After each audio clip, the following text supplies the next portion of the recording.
নমস্কার বন্ধুরা, প্রাণ গার্ডেনিং চ্যানেলের আরেকটা ভিডিওতে সবাইকে স্বাগত জানাই। বন্ধুরা, জবা গাছের প্রুনিং হয়ে গেছে এবং তারপর 15 দিন কেটে গেছে। এখন এই যে এরকম নতুন নতুন শাখা আমার বেরোচ্ছে। আমার গাছের শাখার সাইজটা এরকম হয়েছে। গাছের কিন্তু ভ্যারাইটি ভেদে শাখার সাইজ বিভিন্ন রকম হবে। যে গাছের ভ্যারাইটি যেরকম সেই অনুযায়ী শাখা বিভিন্ন রকম হবে। তো এই সময় অনেক পাতা আমাদের দেখা যায় যে গাছের পাতা হলুদ হয়ে ঝরে পড়ছে। তো হলুদ হয়ে গাছের পাতা কেন ঝরে পড়ে সেটা নিয়ে আমি আলাদা একটা ভিডিওতে আলোচনা করছি। এখন আমি আলোচনা করব এই সময় গাছের কী ট্রিটমেন্ট হবে। তো প্রথমে আমি বলবো যে এই সময় গাছে এমন একটা ব্যবস্থা করতে হবে যাতে কোনোভাবেই গাছে খাবার দাবারের ডেফিসিয়েন্সি না হয়। তার জন্য আমি বলেছিলাম যে আমরা 1 সপ্তাহ পর থেকে খোল ভেজানো জল দেব। খোল ভেজানো জলটা তো সপ্তাহে চলছেই, তার সাথে এবার সলিড খাবার দেব। আমি এটা সবথেকে ইজি কস্টেবল যে খাবারটা সেটা আমি দেখাচ্ছি। আমরা যে চামচে খাই সেই চামচের হাফ স্পুন পটাশ নিয়েছি। আমি এক্ষেত্রে লাল পটাশই নিয়েছি, কারণ অনেকে সাদা পটাশ নেওয়ার ক্ষমতা থাকে না। আর একদম ছোট আইসক্রিম চামচের 1 চামচ ফসফেট নিয়েছি। আর কয়েকটা দানা ডিএপি নিয়েছি। যদি কারো কাছে ডিএপি না থাকে বা না দিতে চাও, সেক্ষেত্রে তোমরা কিন্তু আইসক্রিম চামচের 2 চামচ মতো মোটামুটি ফসফেট দিতে পারো। আর পটাশটা দেবে ওই যে আমি এক্ষুনি চামচটা দেখালাম ওর হাফ চামচ। আর তার সাথে আমি যেটা দিয়েছি সর্ষের খোলের গুঁড়ো 1 মুঠো, আমার হাতের 1 মুঠো দিয়েছি। তো এইটা মোটামুটি আমি দেব 10 বা 12 ইঞ্চি টবের জন্য। টব যদি ছোট বা বড় হয় সেক্ষেত্রে কিন্তু রেশিওটা আমরা কম বা বেশি করে নেব। অর্থাৎ 6 ইঞ্চি টব হলে এর হাফ পরিমাণ দেব, যদি 8 ইঞ্চি হয় তাহলে হাফের একটু বেশি দেব, 12 ইঞ্চি হলে এটাই দেব। আর যদি 18 ইঞ্চির টব বা আরও বেশি হয় সেক্ষেত্রে পরিমাণটাই ডাবল করে দেবো।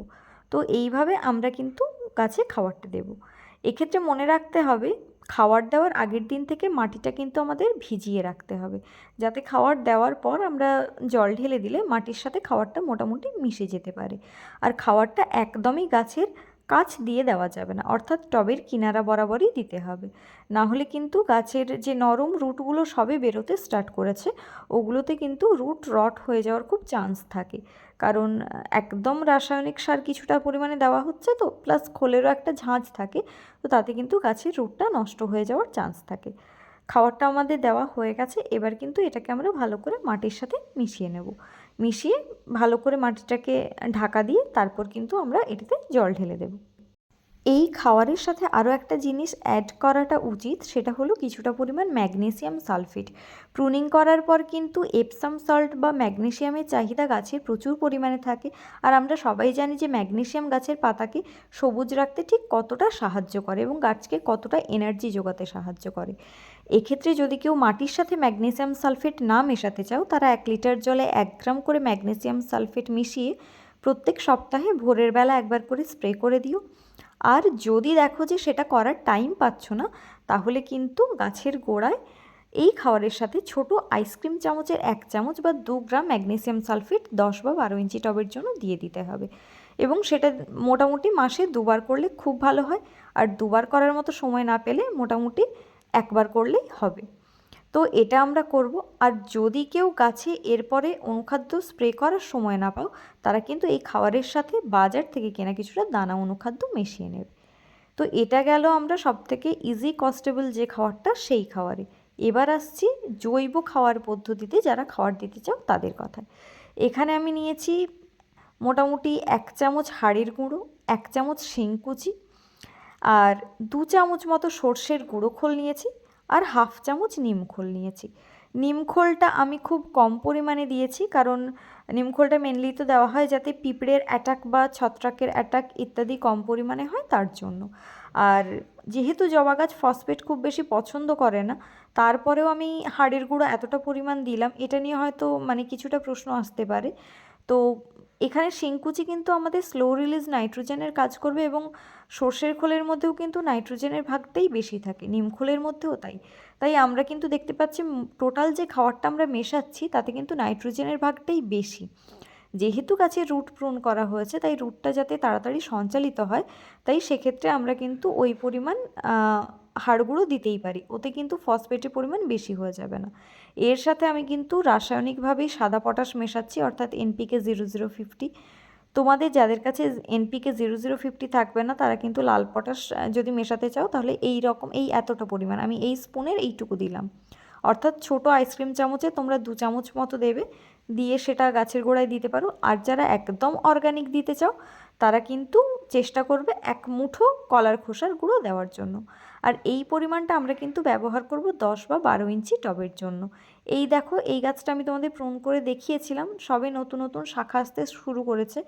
আর এটাতে কিন্তু 15 দিন পের হওয়ার পরেও একদম ছোট্ট ছোট্ট শাখা গজিয়েছে, খুব একটা বড় কিন্তু শাখা তৈরি হয়নি। এটার ক্ষেত্রে আমি একই কথা বলবো, যাদের এপসাম সল্ট গাছে স্প্রে করার সময় হবে না তারা কিন্তু এই খাবারের সাথে 2 গ্রাম মতো এপসাম সল্ট মিশিয়ে নেবে। আর যদি দেখো যে অনুখাদ্য স্প্রে করার পরে সময় হচ্ছে না, তারা কিন্তু এই সময়ই চেষ্টা করবে বাজার থেকে কেনা দানা অনুখাদ্য কিছুটা পরিমাণে মিশিয়ে নিতে। বা যদি কেউ থাকো যে মবোমিন বা অ্যাগ্রোমিন গোল্ড এই অ্যাগ্রোমিন ম্যাক্স এই ধরনের কোনো অনুখাদ্য দিতে চাও তারা কিন্তু অল্প পরিমাণে, অর্থাৎ এই খাবারের সাথে 1 গ্রাম পরিমাণ অনুখাদ্য মেশাবে। যদিও বা আমি রাসায়নিক অনুখাদ্য মাটিতে খুব একটা মেশাতে বলি না, কারণ আমাদের টবের গাছগুলো তো দীর্ঘমেয়াদী গাছ টবের মধ্যে থাকে, তাই অনুখাদ্য যাতে মাটিটাকে নষ্ট না করতে পারে তাই আমি বলে থাকি যে ওটা গাছে স্প্রে করার কথা। কিন্তু যারা নিতান্তই সময় পাবে না তারা কিন্তু এই খাবারটার সাথেই মোটামুটি 1 গ্রাম অনুখাদ্য স্প্রে করে দিও। চেষ্টা করবে এই ধরনের সব খাবার যেন বিকেলবেলা দেওয়া হয়, কারণ আমি যেহেতু সাথে সাথে খাবারটা মিশিয়ে গাছের গোড়ায় দিলাম, এই খাবারটা কিন্তু একটা বড় পরিমাণে হিট তৈরি করে, ফলে নতুন যে গাছের শিকড়গুলো বেরোচ্ছে সেগুলো কিন্তু রুট রট হয়ে যাওয়ার চান্স খুব থাকে ওই গরমের প্রভাবে। যারা আগে থেকে এই মিক্সড খাবারটা তৈরি করে কিছুটা জল ছিটিয়ে রাখবে তাদের বিষয়টি আলাদা, তারা কিন্তু চাইলে দিনের বেলাতেও সারটা প্রয়োগ করতে পারো।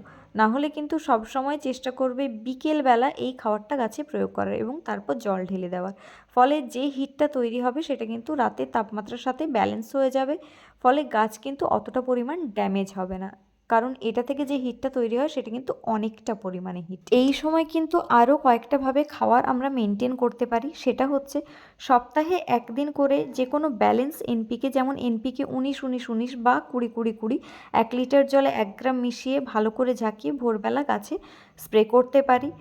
আর একটা কাজ করা যেতে পারে যেটা জবা গাছের জন্য খুব কার্যকরী, সেটা হচ্ছে এনপিকে 13-0-45, এটা 1 লিটার জলে 1 গ্রাম গুলে ভালো করে ঝাঁকিয়ে ভোরবেলা গাছে স্প্রে করতে পারি। সপ্তাহে 1 দিন করে আমরা এই সময় চাইলে অনুখাদ্য প্রয়োগ করতে পারি, সপ্তাহে 1 দিন করে প্রয়োগ করতে না পারলে 15 দিনে একবার কিন্তু করতেই হবে। সেক্ষেত্রে অ্যাগ্রোমিন গোল্ড বা মবোমিন ইত্যাদি যে কোনো একটা ভালো ব্র্যান্ডের অনুখাদ্য 1 লিটার জলে 1 গ্রাম করে মিশিয়ে ভালো করে ঝাঁকিয়ে গোটা গাছে আমাদের স্প্রে করতে হবে। প্রত্যেকটা ফলিওর স্প্রেয়ের মাঝখানে আমাদের খেয়াল রাখতে হবে ব্যবধান যেন 2 থেকে 3 দিনের থাকে। গরমকালের জন্য আরেকটা খুব কার্যকরী উপায় হলো গাছের পাতা যাতে চকচকে সবুজ থাকে তার জন্য ম্যাগনেসিয়াম সালফেট বা এপসাম সল্ট স্প্রে করা। 1 লিটার জলে 1 গ্রাম এপসাম সল্ট ভালো করে গুলে গোটা গাছে ভালো করে ঝাঁকিয়ে সপ্তাহে 1 দিন করে স্প্রে করতে পারলে খুব ভালো হয়। 1 দিন করে সপ্তাহে সময় না পেলে সেক্ষেত্রে 15 দিন অন্তর কিন্তু করতেই হবে। এছাড়া এই সময় প্রচুর মিলিবাগের আক্রমণ হয়, এই দেখো আমার এখানে মিলিবাগের আক্রমণ স্টার্ট হয়ে গেছে, তাই এটা যাতে না হয় তার জন্য আমাদের কিন্তু একতারা স্প্রে করতে হবে। খুব একটা বেশি দাম নয় এটার, আমরা কিন্তু 1 লিটার জলে 1 গ্রাম করে গুলে 1 থেকে 2 গ্রাম পর্যন্ত দেওয়া যেতে পারে, ভালো করে ঝাঁকিয়ে স্প্রে করতে পারি। অথবা একদম কুসুম গরম জল, যেটা ঢকঢক করে খাওয়া যায় সেরকম কুসুম গরম জল 1 টাকার শ্যাম্পুর পাতা ভালো করে দিয়ে ঝাঁকিয়ে একদম রোদের বেলায় মানে সকাল 9টা-10টার দিকে ভালো করে স্প্রে করে দিতে পারি, এবং 3 দিনের ব্যবধানে এই প্রসিডিওরটি 3 বার মেনটেন করলে এই মিলিবাগের আর আক্রমণ থাকবেই না। এছাড়া গরম যতদিন থাকছে মানে এই সিজনটা মার্চ এপ্রিল বা ইত্যাদি এই সময়টা বর্ষার আগে পর্যন্ত প্রত্যেক দিন যদি সময় পাওয়া যায় তাহলে দুবেলা গাছকে ভালো করে একদম ফোর্সফুলি ওয়াটার দিয়ে স্নান করিয়ে দিতে হবে।